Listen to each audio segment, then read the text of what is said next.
Assalamualaikum warahmatullahi wabarakatuh. Kami dari kelompok 5, mata kuliah belajar dan pembelajaran dengan materi teori kognitivisme dan teori konstruktivisme dalam pembelajaran bahasa. Nama saya Mega Fadilah. Saya akan menjelaskan tentang teori kognitivisme.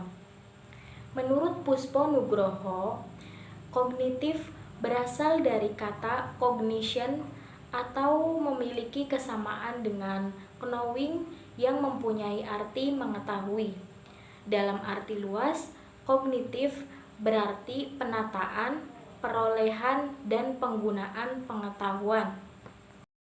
Muhammad Soleh menjelaskan bahwa tingkah laku seseorang didasarkan pada kognisi. Maksudnya adalah tindakan mengenal sekaligus memikirkan situasi di mana tingkah laku itu terjadi. Dalam situasi belajar, seseorang terlibat langsung dalam situasi tersebut dan akan memperoleh insight untuk memecahkan masalah. Selanjutnya adalah arti bahasa. Arti bahasa dalam kognitif yaitu perseptual, atau bisa dikatakan dengan perilaku seseorang dapat ditentukan dengan persepsi dan pemahamannya dalam melihat sesuatu atau situasi yang berhubungan dengan proses atau tujuan belajar mengajar. Ada 4 hal yang harus diperhatikan dalam menerapkan teori kognitif. Yang pertama adalah seorang guru harus mempersiapkan bahan pembelajaran dengan susunan pola atau logika yang sederhana atau kompleks. Yang kedua adalah seorang guru bukanlah seseorang yang sudah dewasa. Oleh karena itu, seorang guru harus mampu mengajarkan sesuai dengan usia peserta didik atau usia murid. Yang ketiga adalah proses pembelajaran harus dilakukan dengan penuh makna, atau proses pembelajaran itu tidak hanya untuk bercanda, jadi harus serius. Dalam proses pembelajaran itu harus serius, nggak boleh banyak bercanda. Yang keempat adalah agar cita-cita peserta didik atau agar keinginan murid bisa tercapai, maka seorang guru harus mampu membedakan murid satu dengan murid yang lainnya. Bukan berarti membeda-bedakan murid satu dengan yang lainnya, tetapi seorang guru harus mampu mengetahui, oh, murid ini tipenya kayak gini, jadi harus jangan galak-galak. Oh, murid ini jangan digalakin, kayak gitu. Puspo Nugroho menyebutkan 5 ciri-ciri yang dimiliki oleh teori kognitif, yaitu yang pertama, mementingkan apa yang terjadi pada diri peserta didik. Yang kedua adalah mementingkan keseluruhan daripada bagian-bagian.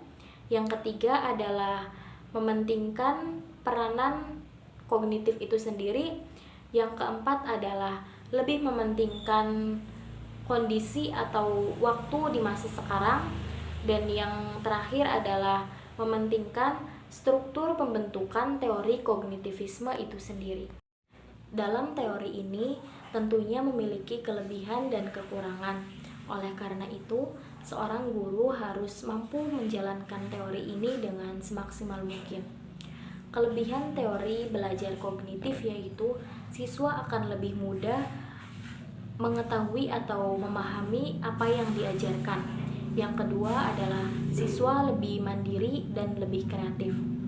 Selanjutnya, kekurangan teori belajar kognitif yaitu yang pertama, teori ini tidak bisa digunakan oleh semua tingkatan pendidikan. Dan yang kedua adalah teori kognitif ini lebih sulit digunakan oleh pendidikan tingkat akhir atau tingkat lanjut. Yang kedua yaitu teori konstruktivisme. Teori ini memahami belajar sebagai proses pembentukan atau konstruksi pengetahuan oleh pembelajar itu sendiri. Menurut pandangan konstruktivisme, belajar merupakan suatu proses pembentukan pengetahuan. Jean Piaget menyatakan bahwa pengetahuan yang diperoleh seorang anak merupakan hasil dari konstruksi pengetahuan awal yang telah dimilikinya dengan pengetahuan yang baru diperolehnya. Berdasarkan asalnya, teori ini bukan bagian dari teori pendidikan. Sebenarnya teori ini bersumber dari ilmu filsafat, terutama filsafat ilmu. Dalam ilmu filsafat, hal yang dibahas atau dijelaskan dalam teori ini adalah bagaimana proses terbentuknya pengetahuan manusia.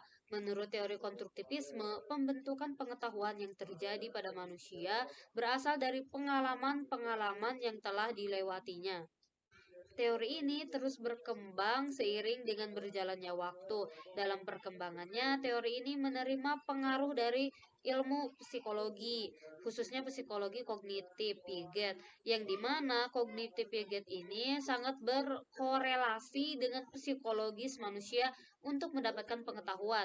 Jadi bisa dikatakan bahwa belajar adalah suatu proses yang dilakukan oleh murid atau peserta didik dalam membangun pengetahuan. Adapun ciri-ciri belajar berbasis konstruktivisme yang pertama yaitu orientasi. Siswa diberi kesempatan untuk mengembangkan motivasi dalam mempelajari suatu topik dan memberikan kesempatan untuk mereka melakukan observasi. Yang kedua yaitu elisitasi.